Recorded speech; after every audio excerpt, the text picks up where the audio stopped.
Alright, hello and welcome. Today we're going to be playing through Claire A scenario instead of Leon A, because last time we already did Leon A. So this time, it's Claire. Again, that was kind of redundant what I just said, but whatever, we're getting into it regardless. The main differences with Claire's and Leon's scenarios, except for a few divergent paths, Sherry as a companion instead of Ada. Claire also gets a grenade launcher instead of a shotgun, and a spark shot instead of a flamethrower. There are a couple other things where it's different, but it's not like super different. It's basically just playing through the same thing with a couple of different notes. Mainly the fact that we see Brian Irons, Sherry, and a few different weapons, like I just said. But we will be playing just standard. Admittedly, I don't really know Claire's as well as Leon's, at least for her weapons and stuff, and all of their little niche cases. I do know how her acid grenades stun things. Her flame rounds can actually permanently get rid of IVs, kind of like Leon had with the flamethrower, as long as you use the flame rounds on them. That sort of thing. But as for planning out and precision with Claire's section, that is a bit not as known. It's not like any of the things really change, like puzzles or anything like that. Everything basically just stays the same until we get to the B scenarios. So, until B scenarios, we will basically be putting in the same codes, same everything in general like that. I'm going to be playing it the same as I did the first time, where I quote-unquote don't know the puzzles, so I won't be entering things early or anything like that. So we will have to wait for certain upgrades a little longer until I read them. Otherwise, we just won't have them until that point. You know me, I'll be fine. So it will be a little bit longer of a playthrough. Good. I'll be back as soon as I find Chris. And I'll try and point out things that I know are a little different, or Easter eggs or things like that.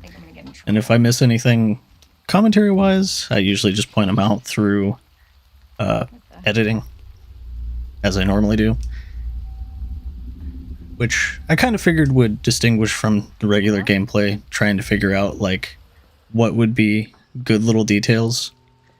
But first thing is, Claire has a Made in Heaven license plate, as well as her jacket on her back that says Made in Heaven. That's actually been a running theme, Queen songs coming from way back. Originally they had Made in Heaven, then she switched to Let Me Live. Billy has Mother Love on his arm tattooed. So apparently one of the developers of the Resident Evil games is usually a pretty big fan of Queen. So yet again we have the herb ice cream, the green, red, and blue. Kind of clever. But if you ever check the prices on things in here, it's actually pretty astounding how much inflation hit Let's Dance. Wait here. I'll check it out. But yeah, just a side thing. We aren't playing as Claire in her outfit for Elsa Walker, but if you were ever curious, her Elsa Walker outfit is actually in reference to her original design. I'm not sure what in particular is wrong with this cutscene, but the frame rate always tanks whenever it comes to this one in particular, and never really any other time. So, not sure what's up with that. But yeah. Claire originally started off as a character called Elsa Walker, and then evolved into Claire from that design. So if you're ever wondering where it originally came from, that's basically what they're getting at. Is it was her original concept was a motorcycle driver in the whole Ms. Oil Haruka's sponsorship outfit. Whoa, don't shoot! Get down! But yeah, we run into Leon instead of running out to Claire. So that's a little bit different. You alright? But I was also reading a little bit on stuff before, and I don't know why it gets the biggest chuckle out of me. Leon's name was originally Grant Bittman, apparently. Like, what a weird name switch. I have no idea who decided Grant Bittman, but apparently they decided that didn't really work out. So, ended up being Leon later on. But if anybody didn't notice, we actually don't start with the same pistol as Leon. Claire actually has a... I don't really know if you'd call it a self-defense revolver, but Claire has a chamber non-clip pistol, so she actually reloads slower than Leon. And I don't know the exact specifics and difference between their weapons, so I can't really speak for damage values. I don't know what to expect anymore. But you can... It certainly feels like Claire's has a little bit more stun and maybe a bit more damage, but that's just hearsay from me. I don't know, it just feels like it. And we'll get to the upgrades with it eventually, so we'll cover those whenever we get to them.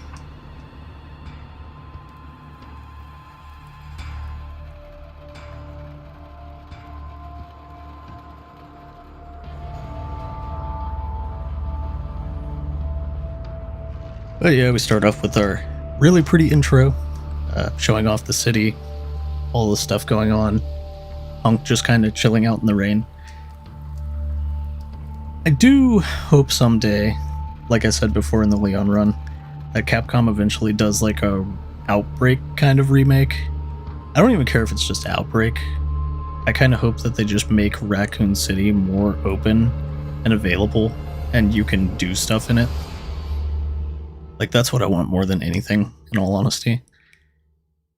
Because I'm sure that they originally wanted the city to be bigger, but, you know, PlayStation 1 wasn't exactly known for its incredible amounts of power. I mean, it was powerful for the time, but there were limitations.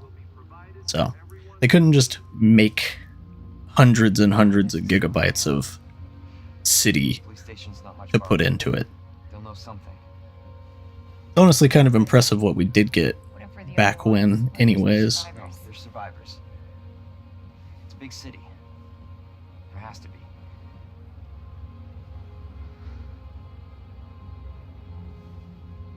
But there's not really much to discuss in the intro if you've seen it. I mean, it's kind of the same thing, no matter what.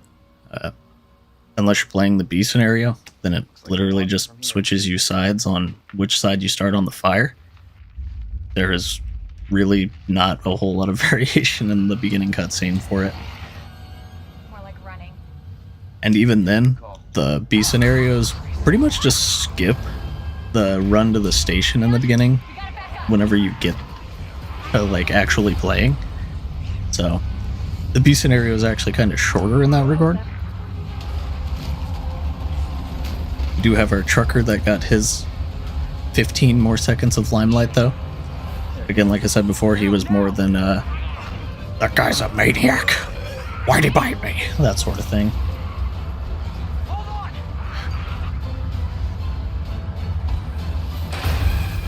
But he is still causing us a lot of trouble.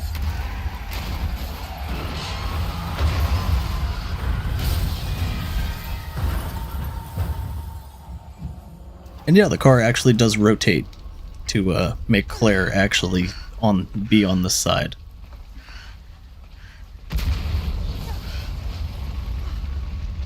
Don't know if I would exactly be walking away from that soon though. Or that. getting thrown into a car at quite a pace would hurt a lot.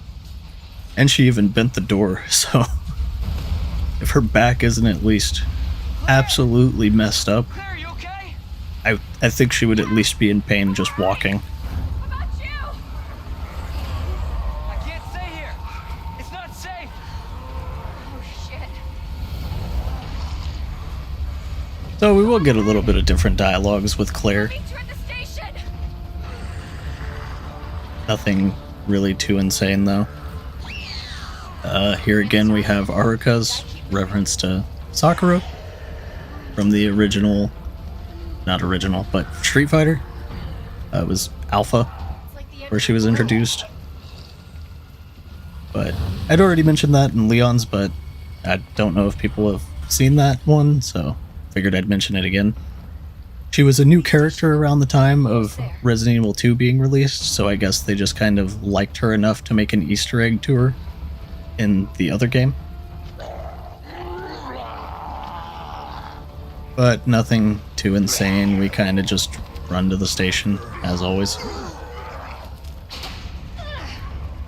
I do really, really hope that someday they do make a, like, Resident Evil City kind of thing. And I'm not talking like Operation Raccoon City, but, you know, just like Resident Evil City kind of approach to things. Don't think there was anything out here except for bodies. Doesn't hurt to check, though. If it's not going to cost me anything, might as well. Anybody here? So we come on in. Marvin's not here. Can get rid of this key. And Claire actually has the SLS 60, so it's a 5-shot revolver instead of Leon's Matilda, which I do appreciate little details like that. They could have given her like anything. Where are you? Originally, I think she had like a M19 11 or 45 Colt. I don't remember specifically, but Oh shit. They're inside too. David, Marvin. it is pretty cool how they gave them like a little bit different loadouts. Just to play around with what they could possibly have. East hallway. But yeah, we got our boy here over in the east hallway again. I should help this guy. Which, he's having a good time. So we're gonna go that way. It really doesn't matter if I take that first aid or not. We'll be back here very shortly, so. We can just take it for shits and giggles. Oh, great.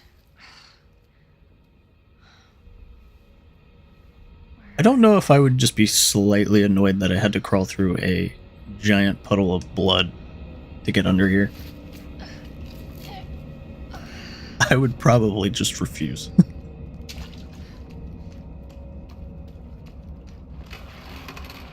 But yeah, no different than the scenario before. Basically just have to find our way to, I believe his name was Elliot. Perhaps. Yeah, again, just to explain this really quick, if you see blue on a map, it means you've cleared it of goodies. If you see red, you haven't cleared it. So there's still stuff in the main hall that we need to collect. So, say I go into this bathroom on the left here. And then we look in here, see how it's red. We go in this little stall here, grab this first aid, now it's blue. So that's a good way of indicating if you have all the items taken out of a room or not. Sometimes it'll kind of dick you over in that it's something that you don't give a shit about, like the planks or other stuff like that.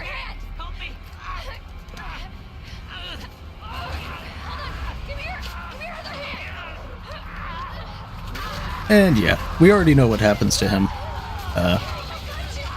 Restricted video level stuff. Not that I care.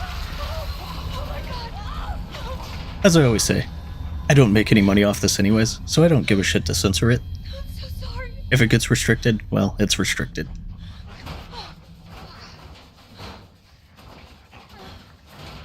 About the only thing that I do censor is nudity, because holy crap does that cause a whole plethora of issues.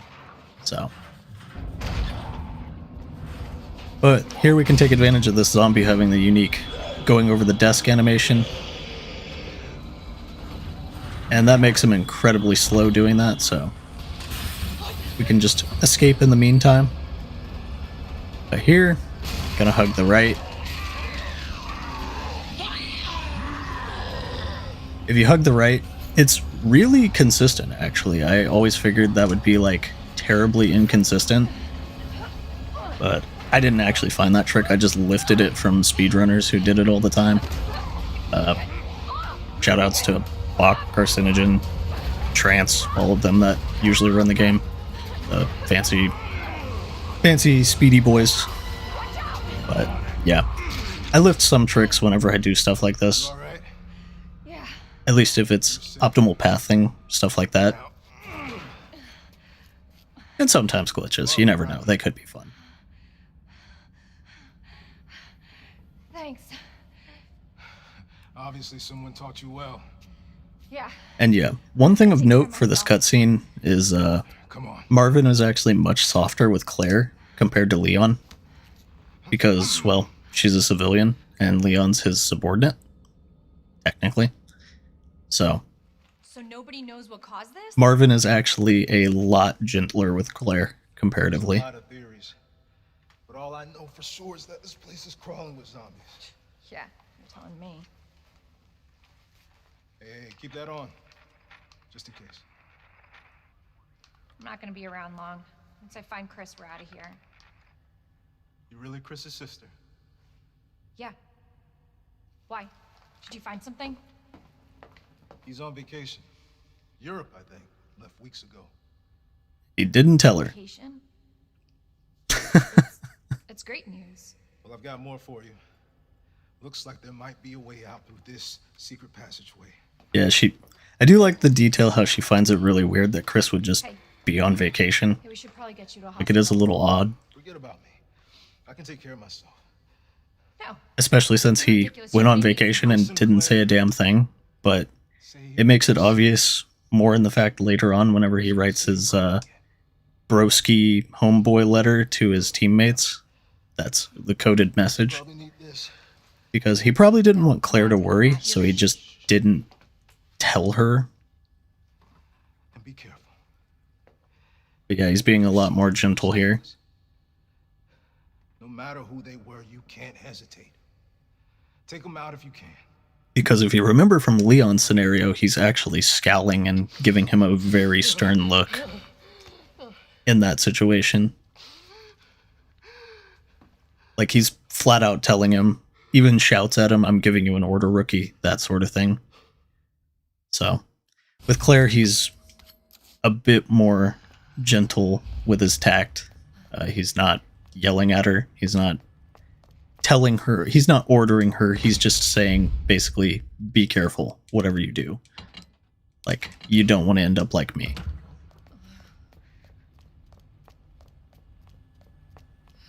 But we can actually go up and get handgun bullets. Also, check out the stuff over this way. So we do have the safe over here, but there's also a pamphlet that we can read, as well as green herb. Before I forget about that. And here's the pamphlet. Guide pamphlet. Welcome to Raccoon City. Did you know while we are the home of pharmaceutical giant Umbrella Corporation, Raccoon City is a vibrant and dynamic city with a long, rich history of its own.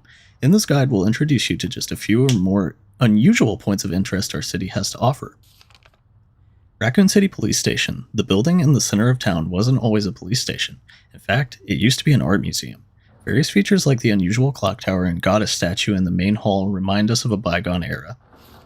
Orphanage. Just a few blocks from the police station is an orphanage founded and run by Umbrella Corporation with the help of generous donations from businesses and citizens alike. The building is known for its stained glass window, which attracts visitors from around the world. So, Who turns a museum into a police station? we don't have the code for the safe yet, so I'm not going to do it.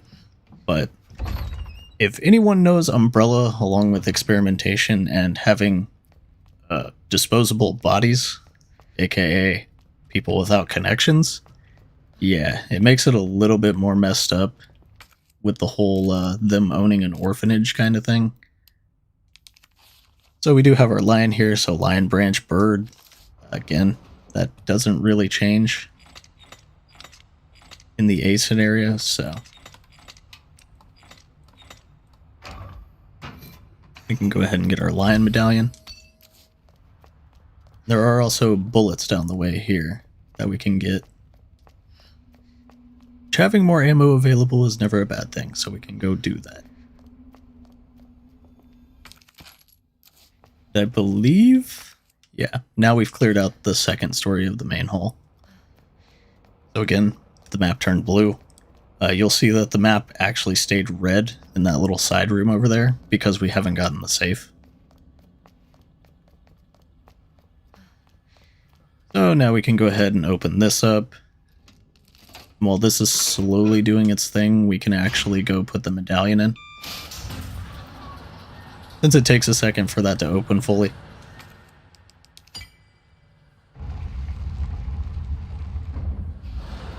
So Elliot was right. Yeah, but we're not out of here yet. And I'll just leave that green herb there for the time being. We'll probably end up using it one way or another. I don't think there's anything else. And it's not like we have to worry about the liquor just yet.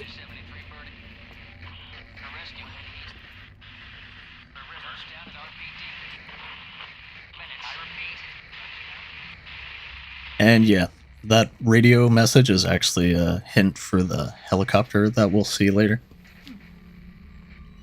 But again, I don't care about the whole restricted thing, so here you go.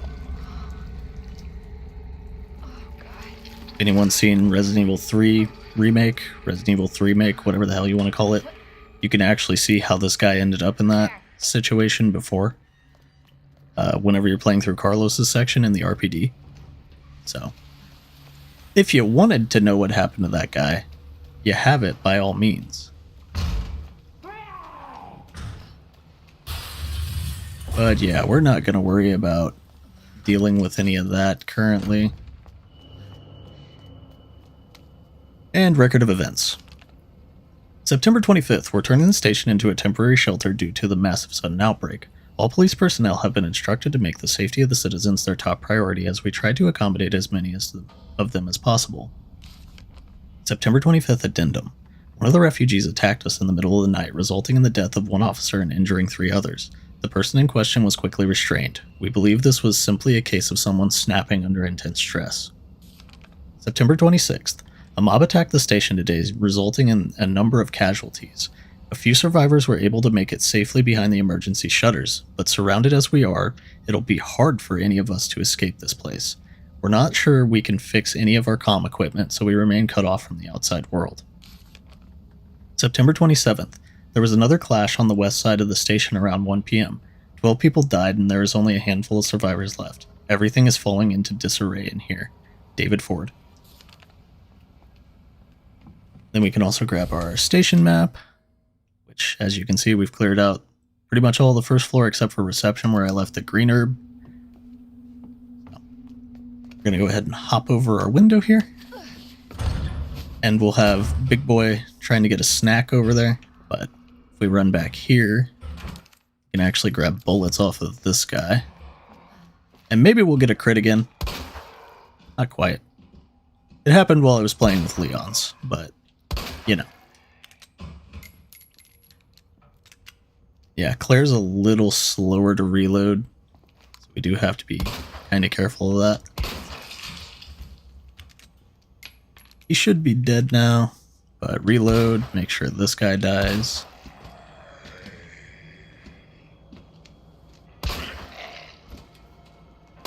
You can actually hear the zombies kind of messing around in the door next to us. Not overtly concerning. Pretty sure the guy is actually not dead that we just hit back there. No, he's not, because he just busted in.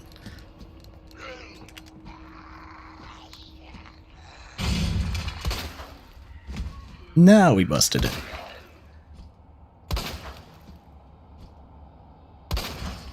Okay, now he's assuredly dead. Because, well, he doesn't have anything to control himself with. And we have gunpowder, use of gunpowder, handgun ammo, gunpowder ×2, acid rounds, gunpowder plus high-grade gunpowder, white, submachine gun ammo, high-grade gunpowder, white ×2. There's not a lot of ammo left around the station, so make good use of any gunpowder you find. Different guns require different ammo, so pay attention when you're combining things or you won't get what you need. So yeah, if it wasn't any indicator, Claire gets a grenade launcher, as I said at the beginning.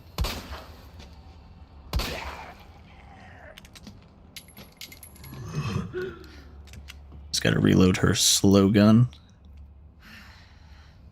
I do feel like hers has a bit more in the stopping power department, though, comparatively to Leon's. As long as you potshot, it seems to hit pretty decently enough to where it stuns them. And here we have Operation Report. September 28th, 2:30 a.m. It's down to just me and 3 others. No weapons, no ammo, and too many skirmishes have drained us mentally and physically. We're not going to make it. Officer Phillips once suggested we escape through the sewers. Apparently there's a secret tunnel under this place left over from its museum days.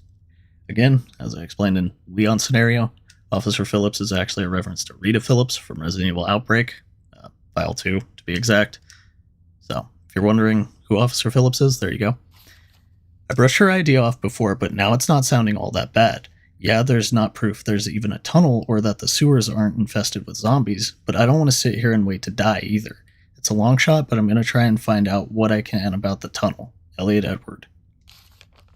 So Elliot Edward, you probably know him, because he's the one that got munched in half in the beginning. And Rookie's first assignment. Leon S. Kennedy, we're putting you on a very special case for your first assignment. Your mission is to unlock your desk. The key to your success is in the initials of our first names. Input the letters in order of our desks. There are 2 locks, one on each side of your desk. Make sure you get them both. Basically, your first task is to remember your fellow officers' names, but you figured out that much, right? Good luck, Leon. By the way, it might take a little work to get Scott to give you a straight answer. Lieutenant Branagh. Scrawled in the corner between drops of blood. Be glad you're not here, Rookie. And then he ended up here anyways, so that's good. But here we have Marvin, Rita, and they said Scott's being an asshole, but here it is, George Scott. So that gives us him. I'm on the wrong one. This side. M.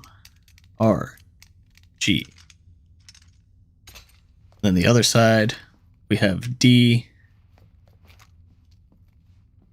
E. And then N.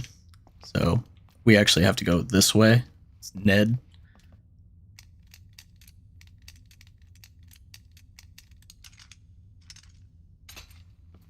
We open it up, and we get the speed loader. So now Claire's gun isn't slow as hell. Actually, it really doesn't matter. I'll just do that right now. Because loading slow is a gigantic pain in the ass. And storage locker terminal memo.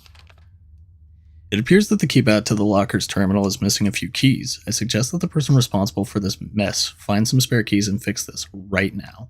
You know who you are, bastard. Who else would fuck it up this badly? My money's still on Brad. I feel like he would do it if anything.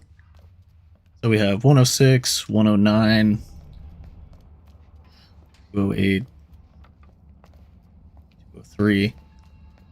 So for now we can just do 106, 109. Since we don't have the 2 key or the 3 key, we really can't do anything else.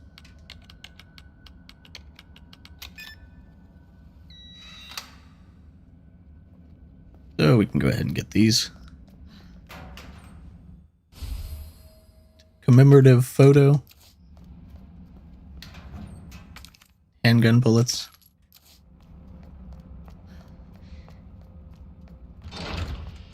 Then we work ourselves down the hole. Which actually, this will be pretty much one of the only boards that I use in this, but it does help. Lock that guy in. Grab this green herb since it's right outside. Here, open up our lockers. No cowgirl outfit, unfortunately, but we'll live. We have medicinal benefits of herbs. Humans have used herbs to treat sickness and disease since the dawn of time. In this book, we will explore the three such herbs native to the Arklay Mountains. Green herbs have the ability to heal basic injuries, while blue herbs have long been used to treat poisoning. As for red herbs, while they are visually appealing, they offer no medicinal benefits, or so it was thought until recently. It's well known that combining herbs together produces blends that heighten the herb's effects, but it has been discovered that red herbs can play a big role when mixed properly.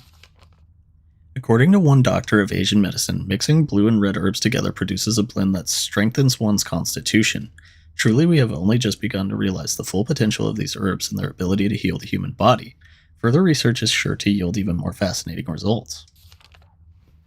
So, it's basically just telling us, you mix a blue and a red together, you can get a defensive bonus, which actually, green, red, and blue fully heal you and give you that bonus. So, if you're ever in need of more defense, which is pretty helpful on hardcore, it can really help. And we already have the lights off, so we can go ahead and do the photo. Commemorative photo. That's it. It just shows the dude with the book and the scepter. Which we can get that later. And we will, because we need to. Actually, I need to put the gunpowder in here too to give myself more. Not worried about having gunpowder at the moment. Do need to worry about this lady though. And not missing. She's gone. Oh no.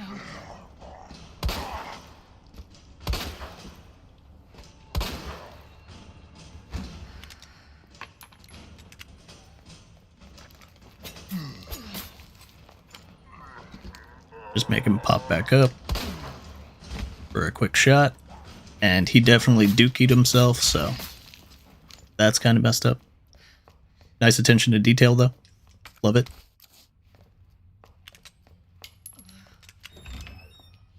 And we have our Steam. We can't really do anything with that. We do have this, though. I'll actually read the note before I mess with it this time. Last time I just solved it and then read the note. Portable safe instructions. Press a button to light up its corresponding lamp. Light them all to open the safe. The buttons must be pressed in a certain order. Pressing a single button out of order will cause all the lights to go out, and you will need to start the sequence over again. So it's basically memorize.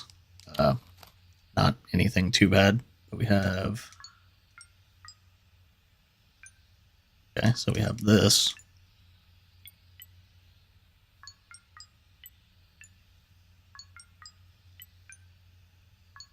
Okay. There we go. It's not too bad if you find a certain rhythm to them. But it can be a little bit of a pain in the ass. Also take these flame rounds out of here. And then this I can just open to show, but one of the officers, he actually doesn't do anything besides just spook you by falling onto the locker, so he's actually a weird zombie in the fact that he's kind of uncommon in that he, well, I guess I can't even really call him a zombie, but he was bitten and starting to turn, but he didn't become a zombie. He actually just stays dead, which is really weird because that's not normally a thing. And I'm not worried about going and getting the detonator. We can just leave that on the wall until later. It's a really loud chandelier. And that zombie would have broke in if we didn't have the boards, but boarded it up, so fuck him in particular. Put all this in here, take the key and the spare key, because we can use that. Doesn't really matter a whole lot what one we put it in, but for one we have an extra knife and a gunpowder. For two we would have that flame rounds, which we can't use yet, but we will shortly. So I guess we'll just put it here. Doesn't really matter a whole hell of a lot. Didn't mean to push that.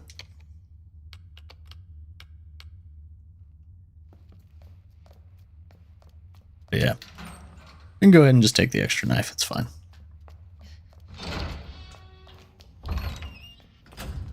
Having the extra defensive option is not really a bad thing. But if we use the spade key here, go ahead and open this. And we get our cutscene with Marvin, with Leon being the one that just awkwardly sits by the gate waiting for Claire to show up this time. What is it? Take a look. Oh my god, he made it! You know him? Yeah, it's Leon. Kennedy, I think? The rookie. Thought he looked familiar. He's just like awkwardly staring into that gate. The second floor, east side. Okay. Thanks, Marvin. I'm on it. It's kind of interesting that Marvin actually suppresses more of his like pain with Claire too. With Leon, he shows it a lot more because, well, I assume he's knows that Leon is probably prepared for terrible shit. But with Claire, he doesn't want to worry her, so he actually like suppresses his pain and grunts because, well, she's a civilian still. So he's actually an incredible like cop and protector. I mean, he's kind of the one that needs protecting currently, but he's still a really good dude in the fact that even basically on his deathbed, because let's be real, he's on his deathbed, he still worries about other people. So Marvin's actually like a really, really incredibly courageous character in that regard. And I know they kind of shredded other things from the game, but I am glad that they made him react differently to the different characters. It just makes sense that, you know, he's not gonna be all mean to Claire or anything like that. Like, he just treats her like a normal ass person, like a cop would a civilian. And I forgot to grab the stone or the book from the library, but we can do that. Let's see, art article, the Red Stone. The ruby that captivated Edward the Black. Edward the Black Prince. The pearl that the Queen of the Nile milked dry. The diamond that led a queen to the guillotine. There is no end to the number of tales related to the appeal of jewels. This mysterious red stone is simply the latest to sparkle amongst them. Like those other jewels, this one's origin is unknown. It's said that it once adorned a noblewoman's jeweled box and was even dedicated to a wise king. This fall, this stone that's long been shrouded in legend will be on display during auction. There are sure to be many eager enthusiasts there. But, dear reader, one would do well to approach with care, for devilry lies in beauty's shadow. This jewel has turned caring nobles who love their subjects into despots more terrible than Caligula, and we have the tales to prove it. Seriously, it's precisely because these jewels are bathed in blood that their luster stirs something in the hearts of people everywhere. So yeah, if we go get the book from the library over here, we can go ahead and grab that jewel too. I don't really need all the stuff that I'm going to be carrying though, so I'm probably just going to put it all down in the box after we grab it. But we go in, yoink this, stir up all the zombies. They'll be fine.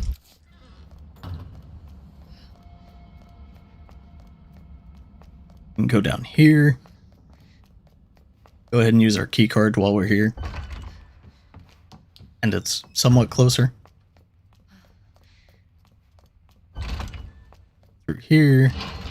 Here. Go ahead and use the weapons key card right away. This up. Get our grenade launcher. Which again, I do like the little detail that it's not loaded for safety purposes. It doesn't start with something in it. Same with Leon's shotgun. You need to load them both. Actually, did I check the JoJo locker while I'm here? I don't think I did. Not. Almost missed the JoJo locker.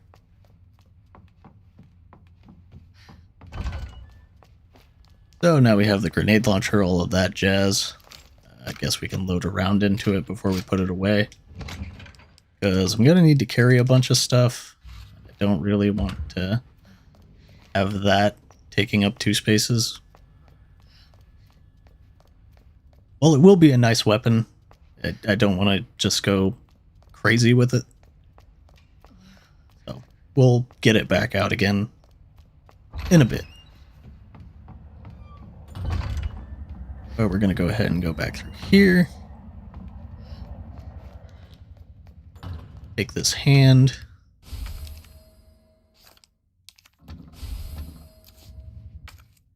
Then go ahead and give the king a hand.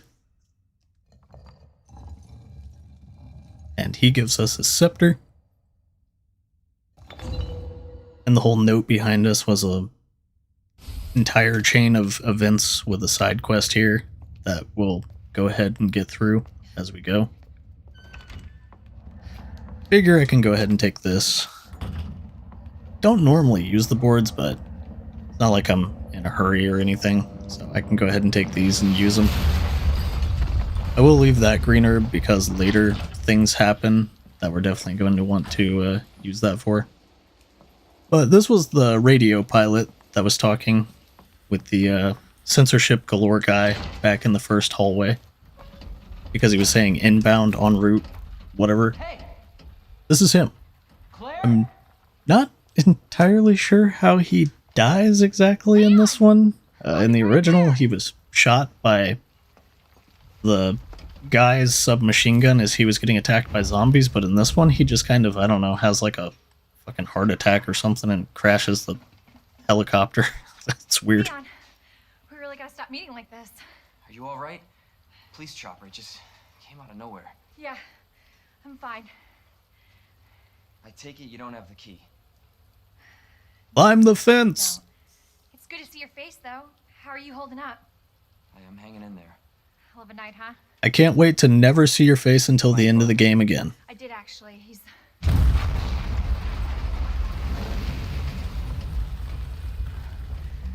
Just when you think it can't get any worse. Leon, you should get going. Don't worry about me. Just get yourself to safety. No, Leon, seriously. I mean, I'd be hauling ass, but that's just me. Maybe I'm just being too much of a realist.